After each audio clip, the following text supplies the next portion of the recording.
Eu convido agora as palestrantes Verônica Aparecida Zibord Rosa, coordenadora técnica do Serviço Especializado em Abordagem Social de Crianças e Adolescentes, Programa Convim, que é bacharel em Direito e Serviço Social pela Faculdade Anhanguera de Campinas, membro da Comissão de Enfrentamento à Violência contra a Criança e Adolescente do CMDCA e do Comitê do Programa de Erradicação do Trabalho Infantil, PET. Seja bem-vinda, Verônica. Convido Ana Paula Araripe Fragoso Pink, coordenadora pedagógica do programa Construindo Autonomia para o Futuro, PROCAF, que é pedagoga e psicopedagoga, membro do Núcleo de Pesquisadores e Formadores da Área da Criança e do Adolescente, NECA, da Comissão do Jovem Aprendiz e do Comitê do Programa de Erradicação do Trabalho Infantil, PET, já atuou como professora do Ensino Fundamental 1 e esteve conselheira tutelar na cidade de Campinas por 2 gestões. Seja bem-vinda, Ana Paula. Convido agora Sandra Olivetti Matiello, coordenadora técnica do movimento Campinas Sem Trabalho Infantil, presente e ausente, PAT Campinas. Ela que é psicóloga, especialista em violência doméstica contra crianças e adolescentes e supervisora técnica de serviços do SUAS. Bem-vinda, Sandra, e passo a palavra de imediato às nossas palestrantes.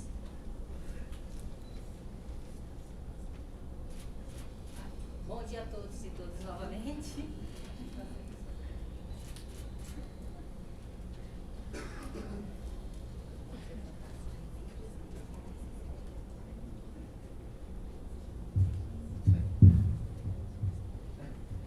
Eu já dei um breve sinal do que seria, né, a apresentação do MVM. Aqui eu vejo as companheiras conselheiras tutelares que estão aí no nosso dia a dia, as pessoas da rede de serviços de convivência e fortalecimento de vínculo, né, que tem tudo a ver com o nosso trabalho, atendendo às nossas demandas, né, a Angélica e a Bruna, que está no nosso dia a dia também, como média complexidade. Então eu vou ser breve assim na minha explicação, porque nós temos aqui a Ana Paula, que vai falar do PROCAF, a Sandra do PAT, são serviços do MVM. Então, aqueles que ainda não conhecem, que estão aqui chegando agora, o MVM, Movimento Vida Melhor, é uma OSC, né, uma organização da sociedade civil, fundada em 2001. Eu vou ficar em pé aqui no cantinho para eu ter mais acesso aqui, tá bom? E a partir de 2011, o MVM criou um projeto, um programa, na verdade, Convim, Construindo uma Vida Melhor, em parceria com a Secretaria de Assistência Social aqui de Campinas, para realizar no município o serviço de abordagem buscativa para crianças e adolescentes em situação de rua e vulnerabilidade social, em todo o território aqui de Campinas. Deixa eu passar. Aqui a gente fez aqui, ó, criou, o MVM fez aqui o catavento, que é um símbolo, né, do trabalho infantil, representando 5 continentes. Ali das 5 continentes nós temos mais, né, acho que são 7 ou 8 continentes, mas ele representa os 5 continentes e significa movimento, sinergia, articulações de ações permanentes contra o trabalho infantil. Então é um símbolo e traz ainda o sentido lúdico de alegria que deve estar presente na vida das crianças. Então a gente trouxe aqui, confeccionamos aqui um catavento apenas para simbolizar. Ok? Esse aqui eu já falei, né? Que é o Movimento Vida Melhor, passei à frente do slide. Então, a nossa parceria é com a Secretaria. Nós também temos a parceria com a Unimed Campinas, que patrocina o PROCAF, que a Ana vai falar depois. E o CMDCA, que fez o patrocínio do PAT Campinas, Campinas Movimento Sem Trabalho Infantil, que a coordenadora é a Sandra Matiello, que também vai explicar ali. Pode passar, Lu. Então aqui, olha, acho que todos já sabem, mas a gente enfatiza. Considerado trabalho infantil é aquele onde crianças e adolescentes com idade inferior a 16 anos e não na condição de aprendiz. A única exceção é o aprendiz a partir de 14 anos, né? Fora disso, o trabalho infantil é proibido. E ainda tem a condição de menores de 18 não poderem trabalhar em locais insalubres, noturnos, né, perigosos e de risco.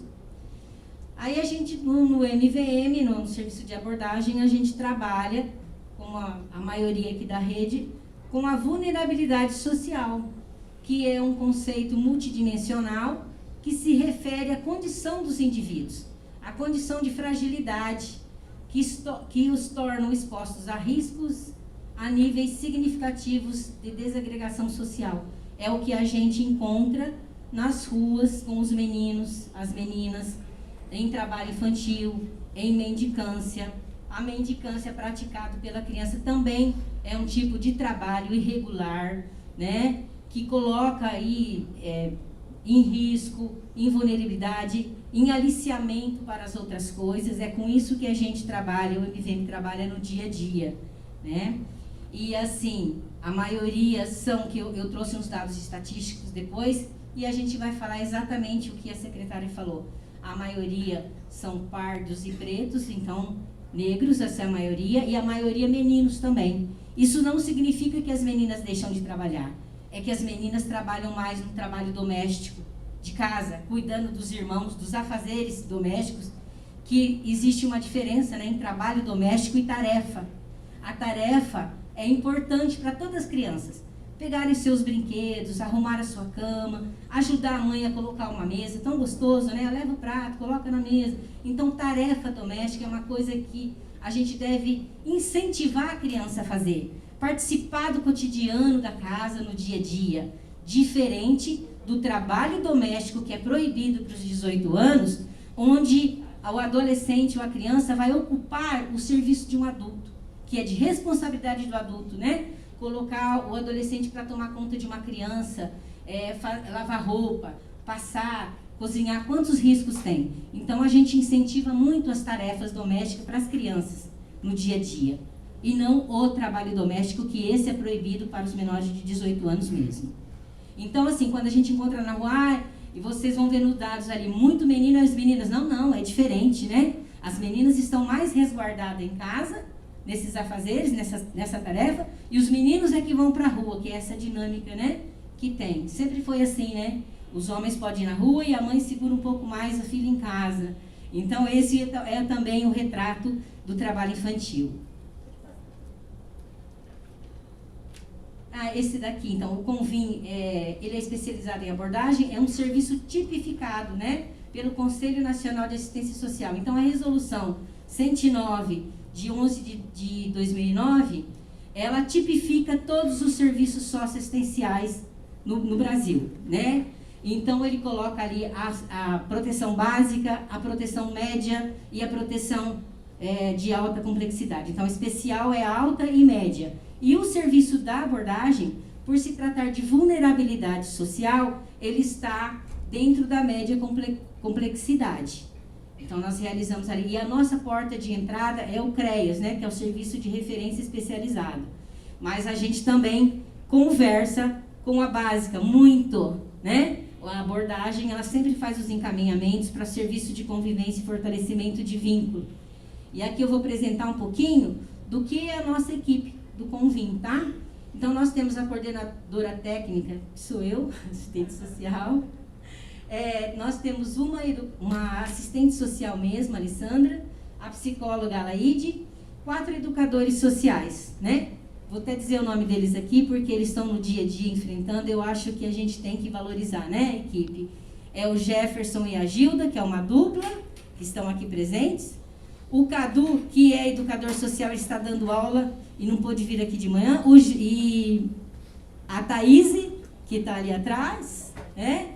Então, que é outra dupla da tarde. Nós temos o motorista, o Sávio, que leva a gente com todo cuidado para todos os lugares que a gente trabalha no território todo. Temos a Silene, que é a nossa administrativa, a nossa parceira, que também conhece de tudo. A secretária falou, a Verônica sabe do nome e tal, mas é também pelo trabalho da nossa administrativa. Então, nós temos uma equipe ali enxuta, mas uma equipe muito unida e que a gente se conversa todo dia. Acaba de sair da abordagem de manhã, chega na hora do almoço, a turma da tarde está chegando, a gente já troca aquelas informações, olha, hoje nós percorremos aquele local, encontramos tal situação e fizemos esse encaminhamento. Então, há uma troca diária de informações entre a nossa equipe. Então, como é realizado o trabalho, né, do MVM no dia a dia? Todos os dias a gente sai com um roteiro de busca ativa nos territórios. Então, a gente abrange aí os 5 territórios. Nós conhecemos o de maior incidência. É sempre os mesmos locais de maior vulnerabilidade, as avenidas, entroncamentos, de maior circulação de veículo. Ali a gente tem que estar todo dia.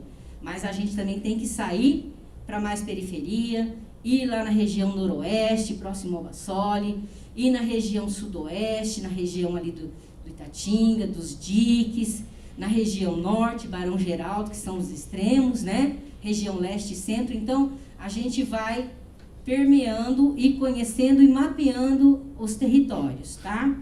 Então, a gente recebe as demandas. Além do roteiro diário que nós vamos fazendo, nós recebemos solicitação do Conselho Tutelar, quando o munícipe liga para lá, ou quando diz que sim, direciona as denúncias para o Conselho entra em contato com o MVM, olha, tem tal situação assim, nós vamos atender, fazer essa busca. Solicitação da vara da infância, a gente recebe muito, tá?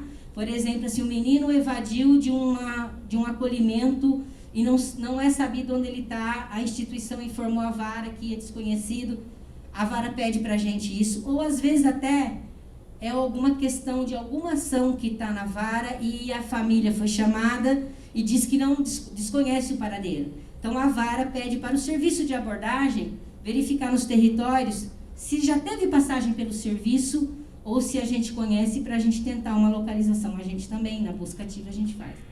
Denúncia de munícipes, que às vezes liga direto no serviço, que a gente tem aí, nós deixamos o folder ali para vocês e a gente pede, porque nós somos em poucos educadores, mas nós temos parceiros em todos os territórios, né? Que podem denunciar, verificar o que está acontecendo no seu território e fazer essa demanda para o MVM. E tem, já falei, a solicitação da rede parceira. Então, a gente trabalha com os roteiros próprios e as demandas que nos chegam para verificar tal situação que está correndo dentro do território. Seja de vulnerabilidade, um menino dormindo na rua, que está em uso de substância, seja uma situação de mendicância, né? Seja o trabalho infantil mesmo, na rua, nos semáforos. Então, esse é o roteiro, a dinâmica diária do serviço. Bom, os meninos fazem aquela, como eu já falei, é uma escuta, é uma chegada devagar, é uma observação para aquele menino que está no território. Fez a abordagem, a gente faz uma ficha, conversa com o menino para saber de onde ele é, porque às vezes ele está num território, mas ele é de outro. Ele vem para leste nos entroncamentos, nas avenidas de grande circulação, para ganhar um pouco mais com a venda ou mesmo pedindo. E ele é, por exemplo, da Sul. A nossa maior demanda do MVM, vocês vão olhar depois no diagnóstico, ali na estatística, que é da região sul. Campo Belo, Osiel, Monte Cristo, né? Sempre foi a primeira ali, depois sudoeste, noroeste, leste e norte. Então, depois dessa fichinha que fez, que falou o nome, de onde ele é, se ele estuda, tudo, nós temos um dado desse menino. Aí, a gente vai fazer a inclusão no SIG-M, tá? No Sistema de Governação Municipal, que tem a gente vai lançar lá. Vai procurar se ele tem um cadastro. Nós vamos marcar lá essa abordagem, essa orientação que foi dada. Aí, as técnicas, a Laíde e a Alessandra, vão pegar essa ficha e vão agendar, ou até mesmo vão, quando não conseguem agendar, para fazer uma visita domiciliar, né? Ali vamos conhecer a dinâmica da família, as demandas que ela apresenta, se tem cadastro único, se não tem, se está recebendo o Auxílio Brasil ou não, se recebe o Nutrir, enfim, vamos fazer um diagnóstico da família, porque o nosso serviço não é um serviço de acompanhamento como o SESF, é um serviço de atendimento e referenciamento. Então, nós vamos fazer os encaminhamentos e referenciamentos conforme a demanda da família. E verificar, por exemplo, se ela já participa de um serviço de convivência, se ela está no SESF, ou, né, de algum lugar, se já está dentro do CREAS, para a gente poder fazer o encaminhamento e a comunicação. A troca é uma articulação que a gente tem. Então, a gente faz o diagnóstico social, faz as orientações, porque muitas vezes a mãe, o pai, a família nem sabe que aquele menino está na rua vendendo bala enquanto ela está trabalhando o dia todo fora. Ela desconhece. E, às vezes, desconhece que é uma situação ilegal e proibida por lei. Por quê? Porque tem aquela, infelizmente, naturalização da coisa. Os pais já trabalhavam aos 12 anos, aos 13 anos, ou até mais cedo, então acha que é normal. O amiguinho chamou ele para vender bala, então ele foi também. O menino está ganhando um dinheirinho, está comprando o tênis dele, está comprando a calça ele. Eu achei que não tinha problema ele ir. Então cabe a nós, serviço, orientar essas famílias o que é o trabalho infantil, qual é a proibição, os riscos, a vulnerabilidade.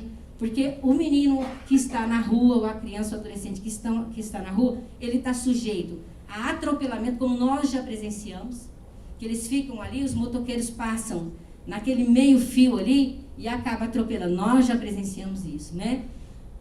Ao aliciamento, porque hoje ele está vendendo uma bala. O traficante, ele quer o quê? Cooptar para o seu trabalho ilícito o menino que é mais desenvolvido, que é esperto, que falta o troco, que sabe. Então, esse menino pode também, hoje vendendo a bala, ele pode estar passando alguma outra coisa, né? Então, acho que cabe a gente orientar as famílias nisso, né? E nós fazemos os encaminhamentos para a rede social como um todo. Os casos de reincidência, porque assim, ó, manda tudo para o conselho? Não. A gente manda aqueles casos que são reincidentes, porque eu não vou, toda vez que eu abordar um, vou levar para o conselho, não. A gente vai informar o conselho, aqueles casos que reincidem, que quando a gente foi fazer uma visita, a família não deu atenção, não acatou, e ele tá, então a gente vai informar. Porque muitas vezes a gente aborda, faz uma conversa, uma orientação para a família fala assim, nossa, eu não sabia que era proibido, não vai mais. Nossa, não vai mais. A senhora aceita colocá-lo num serviço de convivência, no contraturno escolar, para ele? Ah, não, eu quero isso para o meu filho. A gente faz o contato, tem vários parceiros aqui, né, que sabem disso. Tem uma, vai. Então, para que eu vou mandar para você? Já sanou ali, né? Já sanou ali essa conversa, essa orientação. E aí, então, a gente vai referenciar conforme a demanda apresentada. Por exemplo, às vezes a família já está no CESF, né? Que é o serviço complementar que atende a pessoas da média complexidade que está numa vulnerabilidade maior ali. O CREAS, né? No PAEF atende. Então, a gente informa. Olha, foi encontrado assim, a gente troca informações, manda um relatório e a gente vai se conversando para ir trabalhando a família. Articulações diversas, a gente faz muita reunião para discussão de caso.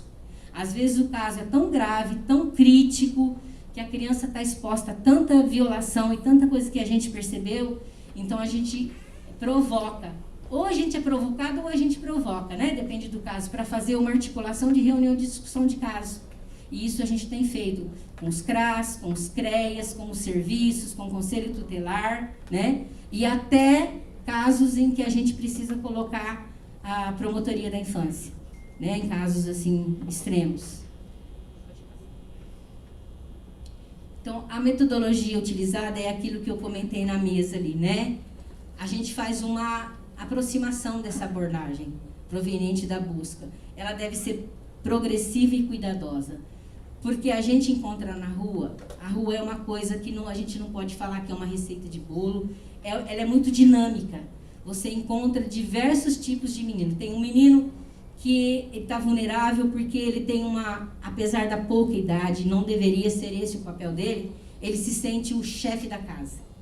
Ele acha assim que a mãe está passando uma dificuldade, então ele tem que sair para ajudar a mãe. Então a gente tem que ir despido de qualquer preconceito, né? Respeitando a individualidade de cada um, sem discriminar, porque a gente encontra de tudo, gente. Eu falo, o MVM, a gente poderia fazer um livro, teria drama, teria comédia, sabe? Teria várias coisas de cada situação que a gente encontra. Então, às vezes o menino, ele tá bem arredio e não quer conversar. Ele vê a doblô chegando ali com os educadores, ele sai correndo. Então a gente tem que persistir, né? E hoje não deu para conversar, amanhã dá. Então tem uns meninos que já conhecem e saem correndo. Aí eu vou atrás, eu também vou na abordagem com os meninos. Peraí, não corre não, eu já estou velhinha, não vou conseguir te alcançar. Espera um pouquinho, vamos conversar e a gente vai trocando. Então a aproximação, ela é uma coisa gradativa. A gente tem que construir esse vínculo com o menino que está na rua, né? Hoje ele não quer, às vezes a pessoa liga. E assim, o munícipe, ele não entende, ele acha que o serviço vai lá e vai tirar. Não, eu quero que vocês venham aqui e tirem agora. Aí cabe a gente, né, explicar o que é esse serviço, quais os encaminhamentos, né? Não quer conversar agora, vai conversar depois. Então, assim, e mapear também, porque olha o que acontece com a abordagem. As pessoas se incomodam, né? O município se incomoda, vê aquilo ali, não pode estar ali, está errado, tem que tirar. Não é assim que funciona. Existe a explicação, a orientação, ele tem o direito de ir e vir, não pode permanecer em risco. Isso jamais, né? Então as pessoas têm que entender. Às vezes ligam para o MVM para abordar alguma mãe que está sentada na catedral lá com a criança. Olha se a gente vai abordar de supetão. Não podemos, a gente tem que olhar, fazer observação, porque já teve casos, por exemplo, da gente chegar e observar e conversar com jeitinho. A mãe simplesmente tinha marcado uma consulta para o filho, não tinha muito recurso para ir embora, sentou ali na catedral, ficou com a criança dando um lanchinho para esperar a hora de médico. Então eu falo assim, o serviço tem que haver a observação e tem que ter o cuidado, né? Então cabe a gente, porque o munícipe que está indignado, ele não sabe como funciona a rede, o que tem. Então cabe a nós orientarmos, explicarmos. Nós não somos um serviço higienista de ir lá e arrancar o menino dali, porque está perturbando a paz de alguém, está incomodando alguém. Às vezes, estabelecimento comercial liga para o MVM que tem menino ali. Eu tenho mais um minuto?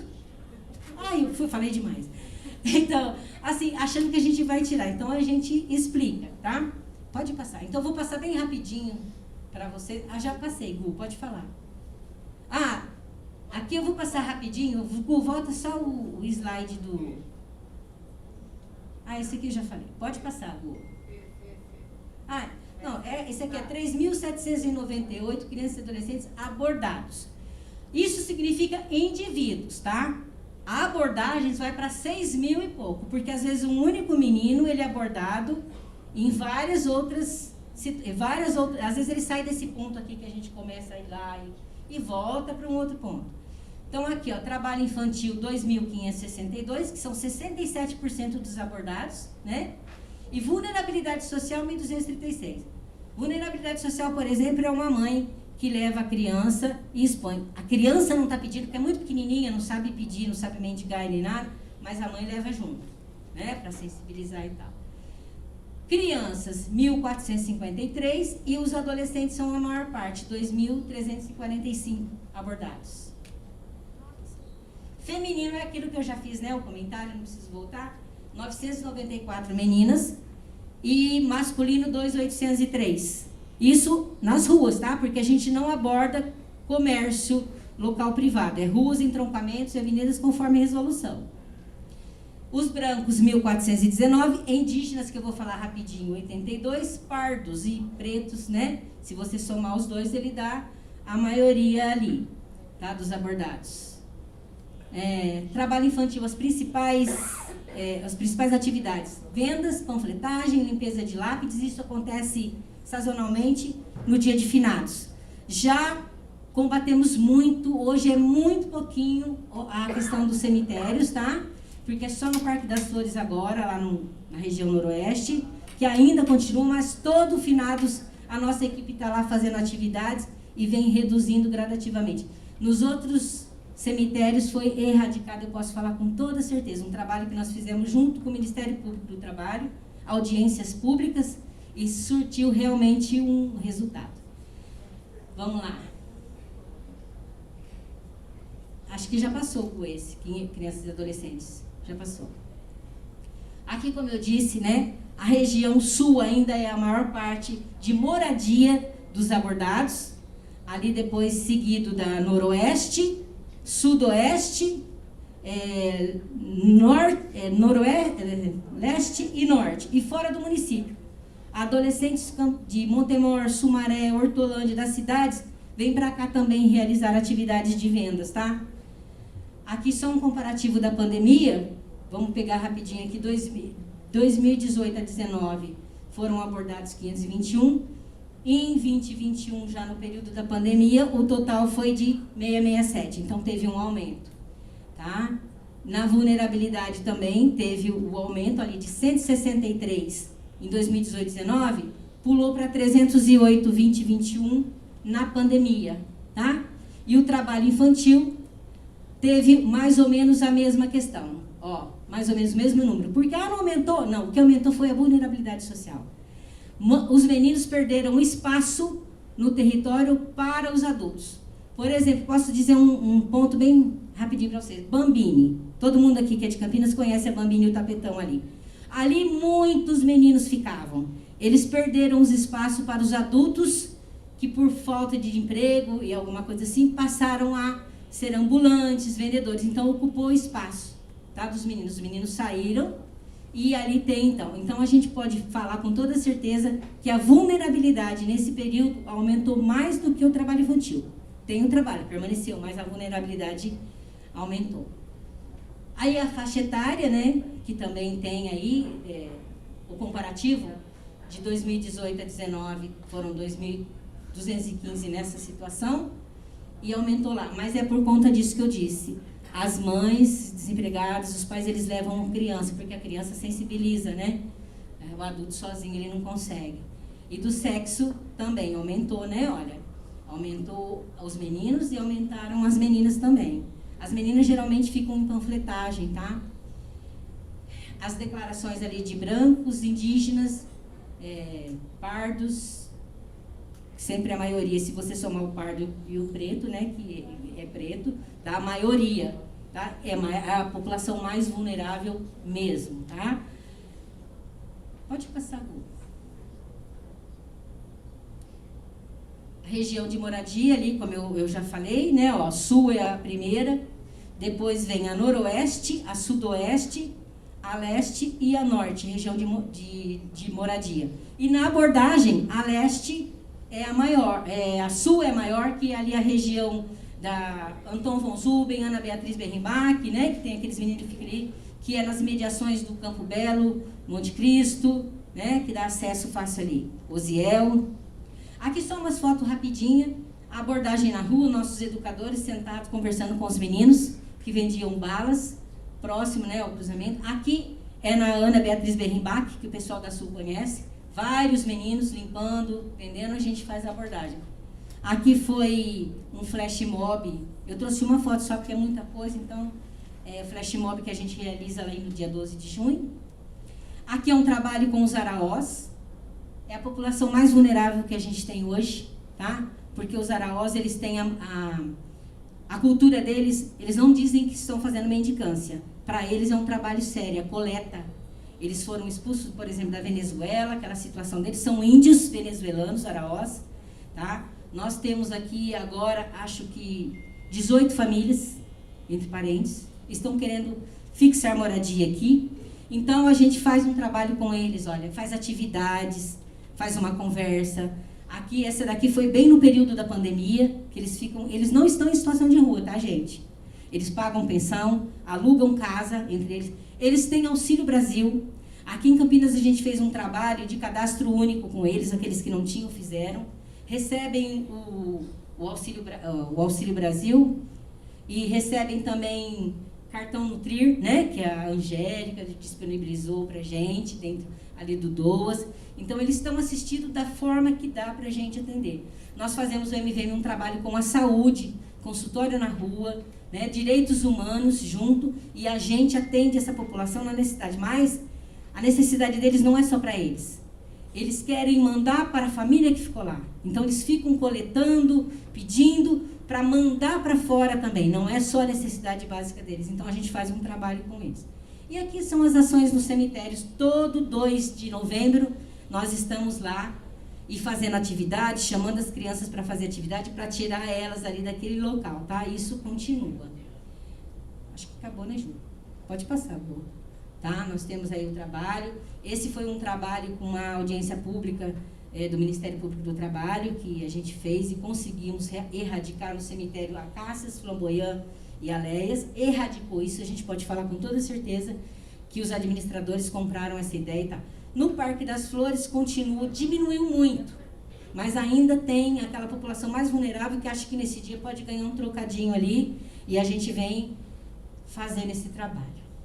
Aí, só para encerrar minha fala, que eu já extrapolei, nós vamos falar dos desafios que a gente tem, então eu passo para a Ana Paula e depois para a Sandra Matiello. Obrigada, pessoal. Depois a gente abre para as perguntas no final.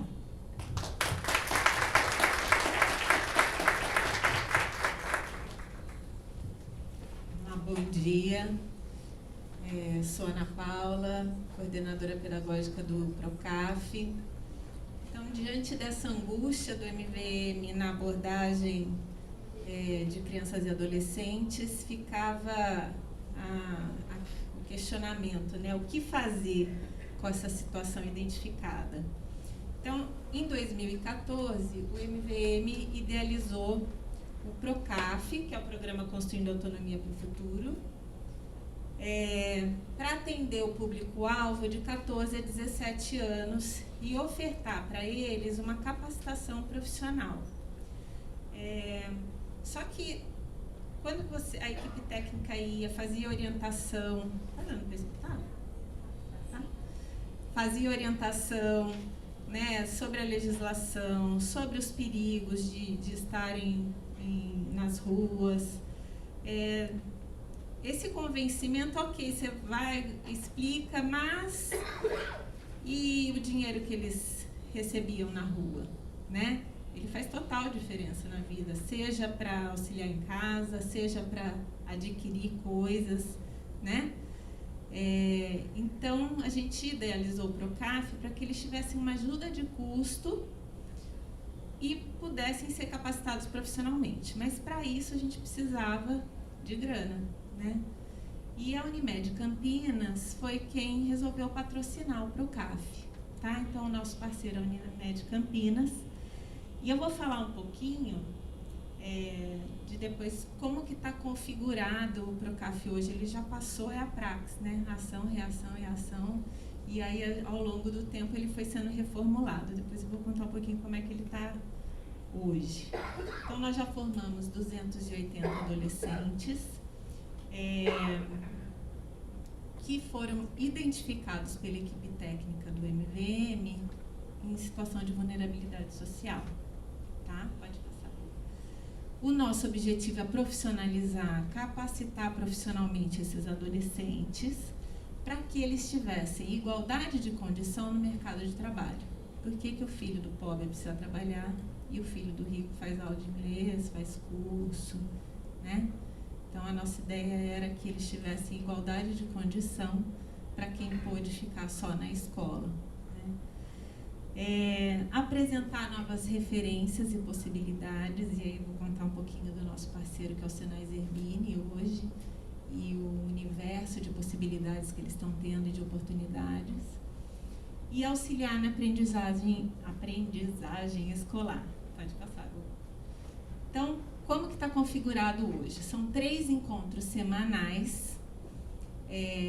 Depois da pandemia, antes a gente estava em outros espaços, o parceiro Diretoria de Ensino Oeste, o CIE, mas a própria sede do CIE fechou com a pandemia, então a gente encontrou no Senai Zerbini um parceiro gigantesco que abraçou o programa. Então, 3 vezes na semana a gente está dentro do Senai Zerbini. E a gente precisava de um curso que não precisasse ter o pré-requisito escolar, né? Então, quando nós sentamos lá no Senai, a gente ficou imaginando o que poderia ser feito e que não precisasse saber ler e escrever, né? Olha que coisa absurda, né? Nós estamos falando de 14 a 17 anos, mas a gente tinha adolescentes de 14 a 17 anos que não sabiam ler e escrever. Mesmo estando matriculados na 3ª série do ensino médio, você entrando no boletim escolar, que é público, e vendo que tem 9 em física, né? Então, a gente tem aí, e aí abriria um mar de discussão aqui, mas eu vou ser bem pontual em relação ao trabalho infantil, mas não temos essa situação, né, escolar. E aí o Senai falou do curso de auxiliar de chocolateiro, padeiro e salgadeiro, auxiliar de chocolateiro, pizzaiolo e salgadeiro, e que eles poderiam ser multiplicadores do conhecimento, poderiam ser empreendedores, e se não quisessem trabalhar nessa área, desenvolveriam 3 habilidades super importantes para o mercado de trabalho: trabalho em equipe, organização e higiene. Então, eles fazem esse curso, saem com certificado e desenvolvem essas habilidades.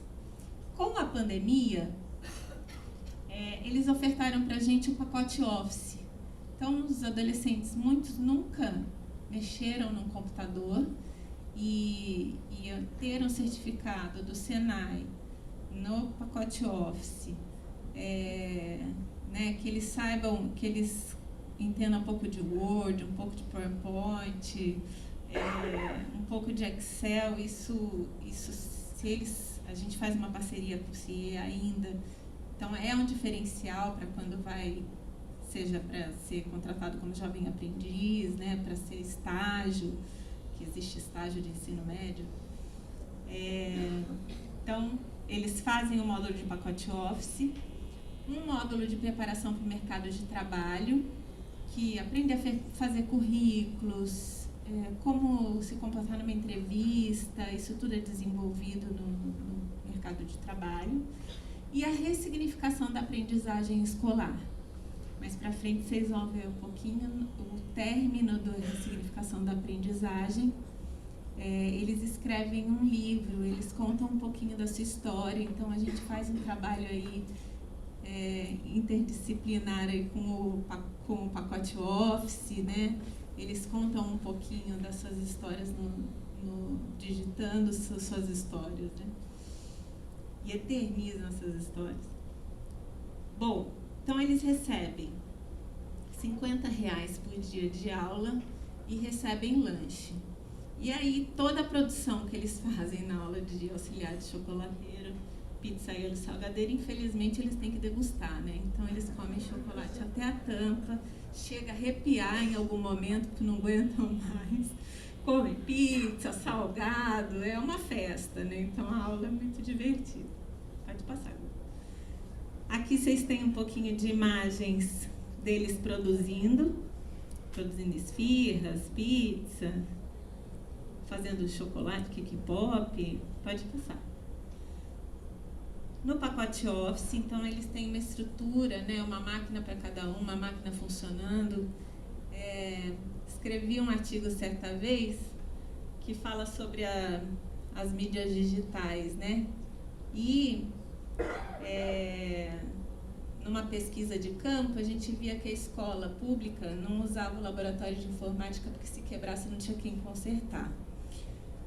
E isso não acontece nesse momento. Então, assim, as escolas têm computadores? Têm, eles usam, né? Fica esse questionamento. E aqui eles conseguem ter acesso. E as aulas de ressignificação da aprendizagem escolar e preparação para o mercado de trabalho, eles fazem em sala de aula, eles fazem no auditório. Pode passar, Gu. Trabalho em equipe, tem roda de conversa, tem oficinas, tem filmes, a gente vai discutir sobre o filme. O Júnior, que é o conselheiro tutelar, foi lá conversar com ele sobre racismo e masculinidade. A gente sempre tenta proporcionar o maior número de informações possíveis que eles possam ter. Pode passar. Essas são as capas dos 3 livros que eles já escreveram, são 5 turmas aí. Espera só um pouquinho. As 5 últimas turmas, então é um trabalho de resgate de histórias, né? A gente faz uma proposta que a princípio eles ficam meio ressabiados e falam: mas eu vou escrever sobre o quê? E ao final saem histórias muito emocionantes, assim, que a gente para refletir nessa realidade deles. E alguns falam sobre o trabalho infantil e como eles começaram e como eles começaram a enxergar que é possível aprender, que o aprender tem significado.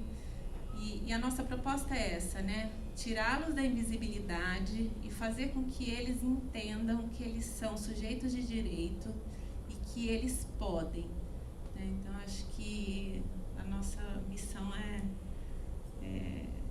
essa, e acho que a gente tem cumprido ela com muito sucesso. Obrigada, gente. Vou passar para a Sandra.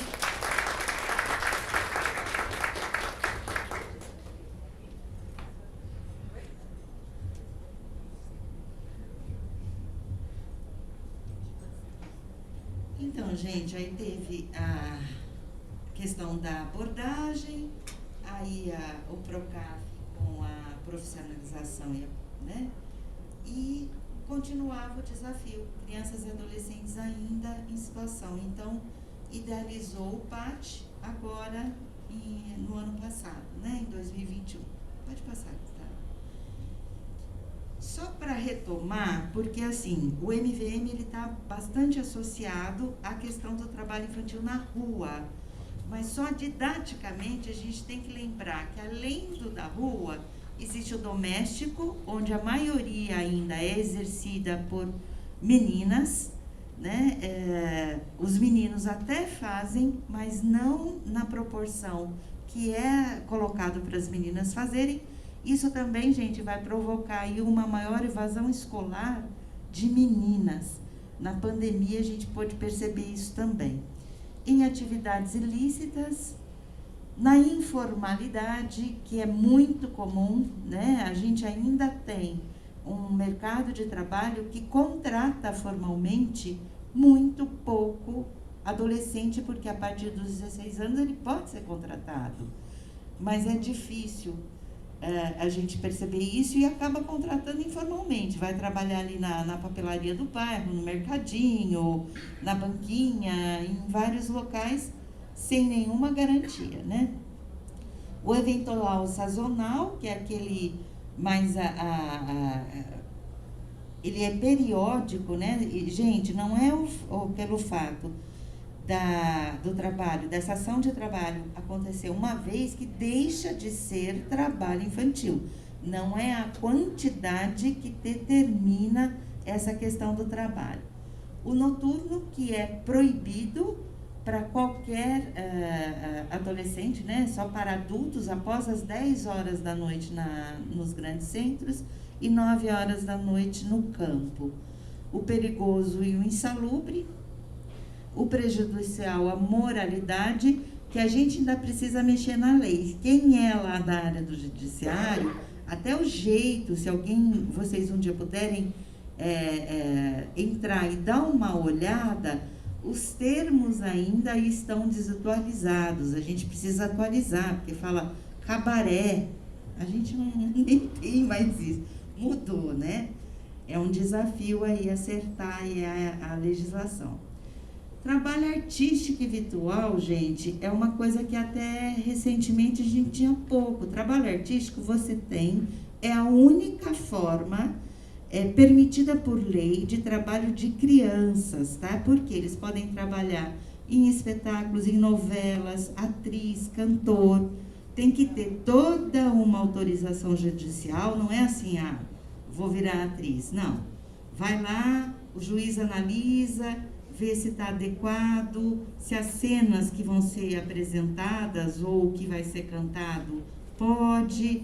Aí sim, depois é que ele dá uma autorização judicial. Mas é a única forma, tá? E os virtuais, que agora a gente está tendo que se adaptar também, né?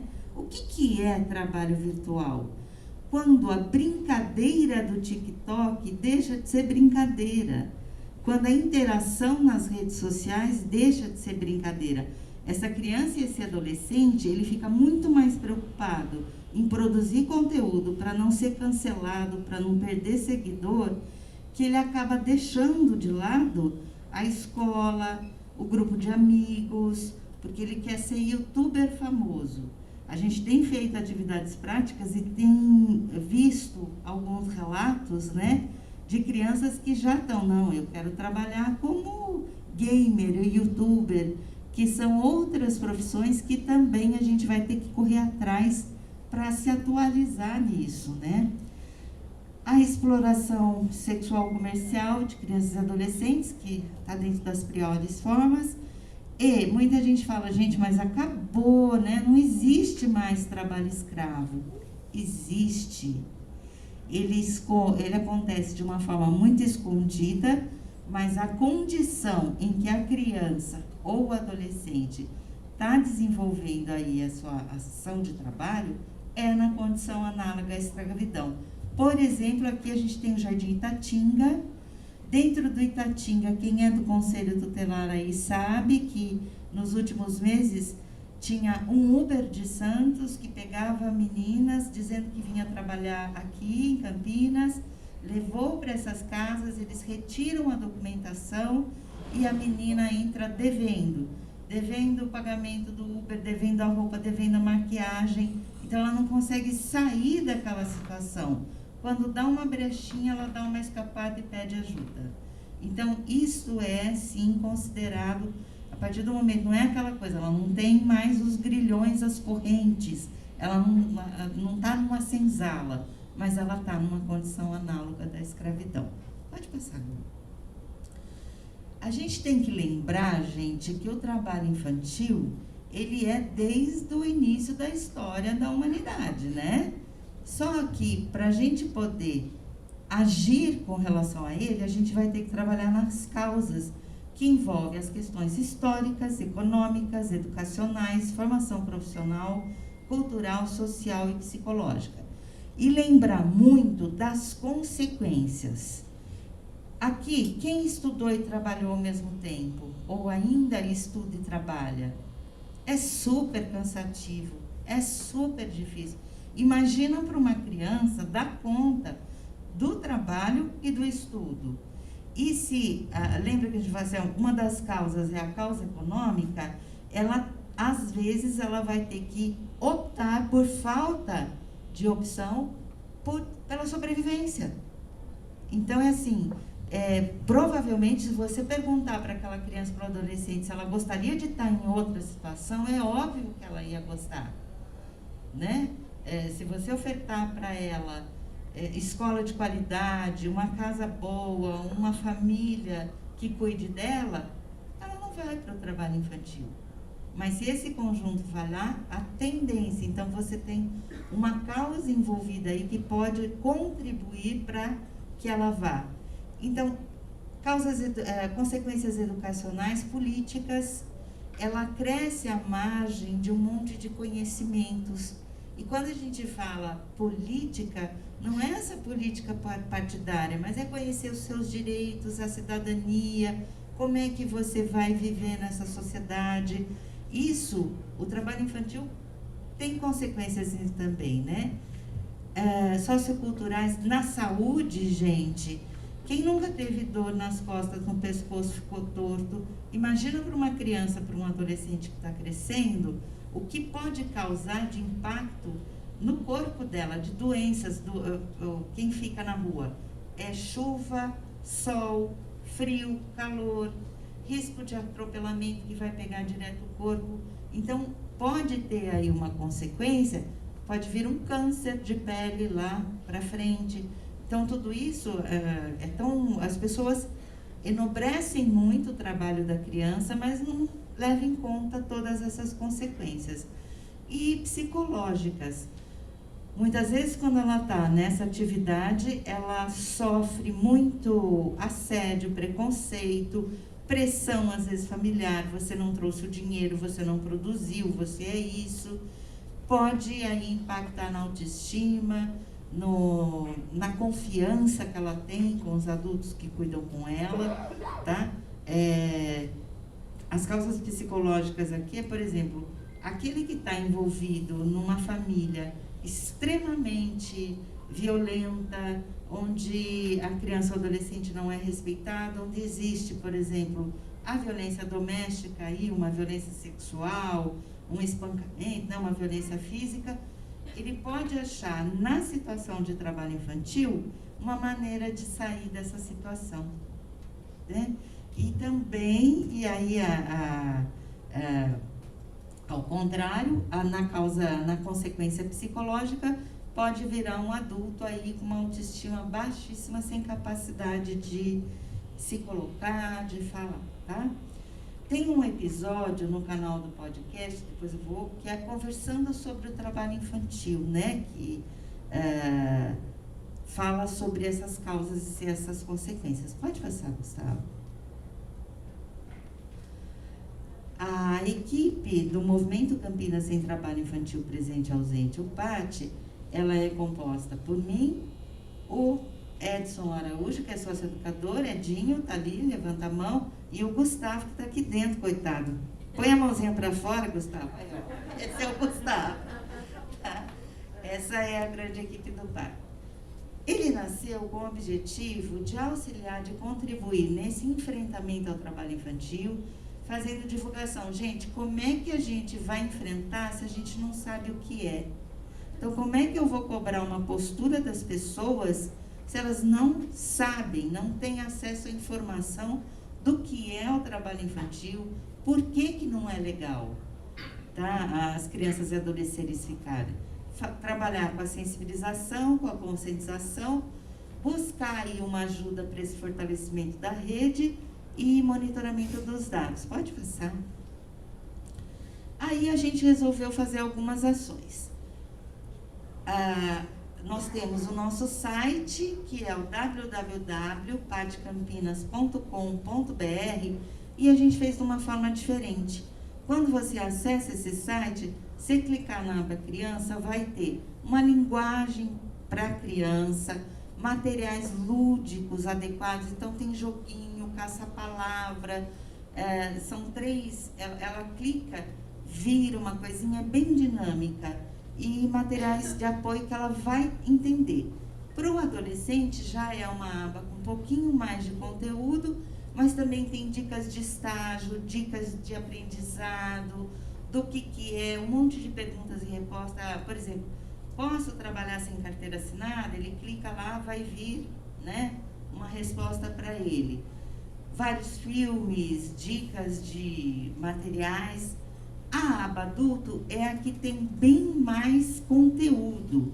Então, qualquer pessoa que queira entender um pouco mais, vai lá na aba adulto, que aqui não dá para abrir, para mostrar para vocês, mas tem muito material. Então, você vai ter cartilha, vídeo, livro, o que vocês imaginarem, tem nessa aba e também um resumo de cada coisa, tá? O que é a legislação, as causas, as consequências, conceitos, fluxo de atendimento, onde procurar ajuda, vai encontrar tudo aí nessa aba. Além do site, que esse, independente da situação do projeto PAT, ele vai ser sempre mantido pelo MVM, tá? Então, é uma coisa aí que fica. Pode passar. A gente desenvolveu também um guia de atividades práticas, porque muitos profissionais, muitas pessoas ficam assim meio perdidas, tá, mas como é que eu vou levar esse tema? Se sentem despreparados. Então, esse guia também está disponível lá no site, na aba adultos, tá? É só clicar lá. A gente desenvolveu 53 atividades lúdicas, que são divididas por faixa etária. Então, se eu quero trabalhar com um grupo de crianças de 4 a 6, eu tenho as atividades de cantiga de roda adaptada, historinhas e muito mais coisas. E aí depois é 4 a 6, depois é até 12, eu não vou lembrar direito agora, deu branco as faixas. 12 a 17, né? E tem para profissionais, comunidades, grupos de pais. Vocês podem acessar, que esse é público, qualquer pessoa consegue aí ter acesso. Pode ir. E a gente fez o curso online. Temos aqui, eu estou reconhecendo algumas pessoas que tiveram a oportunidade de fazer. Essa ação, o MVM não vai desenvolver mais no momento. Nós conseguimos realizar 7 turmas, com 4 encontros de 2 horas semanais, né? Nessa perspectiva de fazer multiplicador. Então, a pessoa passou lá 2 horas por semana durante um mês, teve acesso a um monte de materiais, espaço para reflexão, para que ela multiplicasse esse conhecimento e pudesse fazer alguma atividade aí, até usando as palavras do Dr. Onílio, trabalhando, e do Tiago, com as crianças desde que elas são bem pequenininhas. Porque a gente foi nas atividades práticas, gente, e conversando com essas crianças, elas trazem um conhecimento, elas sabem que elas não podem trabalhar. É muito legal. E as dúvidas que tem, a gente vai explicando, conversando, de uma forma muito legal. E a gente teve 140 pessoas que conseguiram, foram 200 e 20 e poucos inscritos, porque quando aparece curso grátis na internet, um monte de gente se inscreve. Na primeira turma até, teve um pessoal que se inscreveu como região, a gente é voltado para Campinas, mais para a região sul e sudoeste, que era a proposta. Se sobrasse vaga, podia abrir. Aí teve um pessoal que se inscreveu como região norte. Aí no primeiro dia, elas eram do Tocantins, era a região norte. E aconteceu também com o Ministério Público do Trabalho, da coordenadoria lá de Minas Gerais. O pessoal de Belo Horizonte colocou região sudeste. Quando a gente foi abrir, eles estavam fazendo. Então é assim, mas cumprimos as metas, né, de sul e sudoeste, de manter em Campinas. Escapou essas duas, mas foram muito interessantes ver como é que está o norte, como é que está aí o sudoeste. Pode passar. E a gente está nas redes sociais, porque se a gente tem uma ação que quer atingir criança e adolescente, a gente tem que estar nesse universo, né? Então a gente tem a página no Face, no Instagram, no Twitter. A gente iniciou em 5 de outubro, tá? Até a gente está trazendo alguns números. A gente teve no Face 4.025, porque segundo os meninos que são novinhos que trabalham comigo, diz que Face, quem ocupa é uma faixa etária mais avançada. Não ri não, que você também tem Face, eu tenho Face, tá?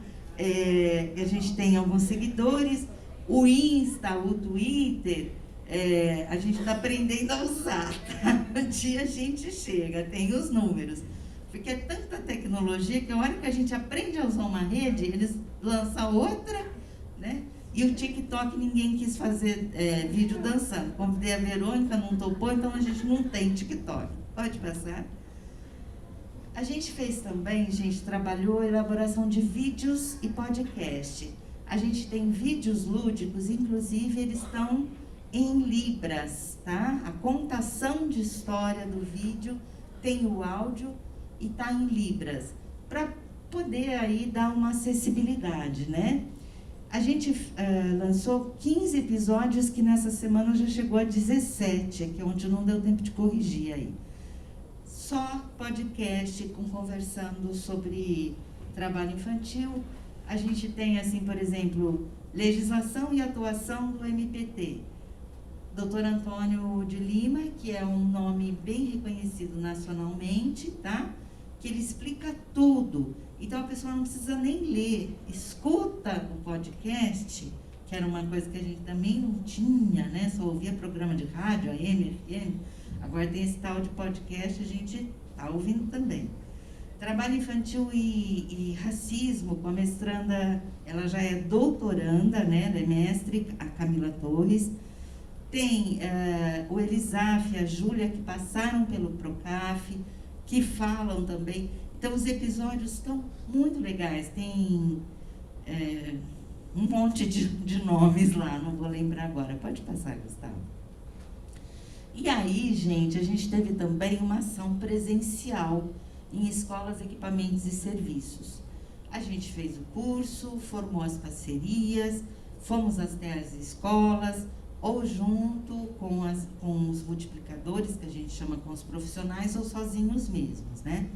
E a gente fez aí um monte de vezes a apresentação do projeto, porque na apresentação já falava do trabalho infantil, já oferecia o site, o guia, as redes, como uma forma de se informar, né?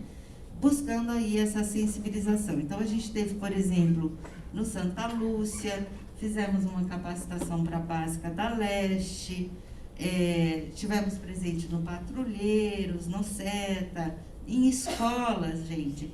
Assim, o maior parceiro, apesar da gente ter tentado muito, ainda é a assistência, tá? As outras políticas, mesmo a educação, olha, foi murro em ponta de faca para conseguir reunião, para apresentar o projeto, mas aí a informação não chega. Curso gratuito, ó, você não quer capacitar o teu professor, está aqui. Mas a gente conseguiu algumas parcerias que foram muito bacanas, tá? Saúde, a gente teve 2 profissionais inscritos no curso, mas que não chegaram até o fim, mas pelo menos fizeram, né? que eram de pronto-socorros da cidade. Pode passar. Então, para vocês verem, teve ações, o curso, a gente trabalhou também uma questão bacana durante o curso do trabalho em rede, porque trabalho infantil não é de uma única pessoa, um único profissional, um único serviço. Ele vai ser sempre uma corresponsabilidade de todo mundo. Ele pode ter referência para alguns atendimentos, mas se a gente não trabalhar em rede, é tanta causa para enfrentar, nós não vamos conseguir acabar com a situação nunca, né? Então, sempre o trabalho em rede. Aqui a gente com umas crianças no Paulo Freire, a gente nas escolas, pode passar. Né? Um outro constatação, a gente tinha o objetivo de fazer um monitoramento de dados. A gente conseguiu aí alguns dados, sendo do MVM, pouquíssimos dados do MPT. Ou seja, nós temos um problema de coleta de dados na cidade como um todo. A gente, por exemplo, pergunta para o Conselho Tutelar. No sistema do Conselho Tutelar ainda também ele quase não aparece como trabalho infantil. Então é uma coisa aí de mudar no CIPIA, de começar a incluir. Quando alguém atende menino no tráfico, nunca lança como trabalho infantil, tráfico de drogas. Precisa incluir ESCA, aparece como ESCA, mas não aparece como trabalho infantil. Então, enquanto a gente tiver esse fenômeno subnotificado, nós não vamos conseguir ver qual é a dimensão, quantos casos a gente tem. Além do que a Verônica já comentou, que os que acontecem dentro de estabelecimentos ou dentro das casas, esses são muito mais difíceis de ver. Vão ser percebidos quando essa criança ou esse adolescente frequentar outros espaços e falar de sua situação de trabalho. Senão a gente não consegue mapear também, tá? Então a gente tem um desafio como Campinas, como é que a gente faz aí, né, Comitê PET, para coletar de uma melhor forma dados reais sobre a situação de trabalho infantil. Pode passar. E a gente convida todos vocês para a última ação, né, formal do PAT, mas o MVM continua com a luta, que vai ser agora terça-feira que vem. A gente vai ter uma mesa, uma roda de conversa mesmo, com várias pessoas, mas muito mais no sentido de no que nós avançamos, no que nós temos de desafio, né? Então, a doutora Thaisa está confirmada, a nossa secretária municipal está confirmado, tem várias pessoas já que confirmaram aí, vão ser falas de 20 minutos, e entre as falas são apresentações, depoimentos de crianças, de profissionais da rede, sobre o que eles estão fazendo no enfrentamento e alguns recados dados pelas crianças e pelos adolescentes para nós, né? Vai ser a transmissão via YouTube, lá no canal, porque o PAT também tem canal. É chique demais, gente, eu nunca vi essas coisas, aprendi bastante. Sou da época do mimeógrafo, ai meu Deus. Pode passar? E o desafio, gente, que a gente tem que lembrar, 12 de junho é todo dia, né? Mas a gente teve, assim, quem é de mais tempo no município, lembra a luta que foi para a gente chegar no 18 de maio. Então, hoje a gente tem recurso no CMDCA, já tem uma organização nos territórios para fazer as campanhas, mas e do 12 de junho? Não tem. Então, o sonho é que o 12 de junho, pelo menos na agenda política no município, lá nas ações, chegue ao mesmo patamar aí do 18 de junho, que a gente consiga organizar os profissionais nos 5 territórios, cada território é de um jeitinho diferente, para levar esse tema todo dia, tá bom? Quem quer vir, vamos com a gente. Terça-feira que vem vamos estar lá. Obrigada. Agora a gente vai com os endereços nossos, tá? Alguém tem alguma pergunta? É depois. Ah, é depois?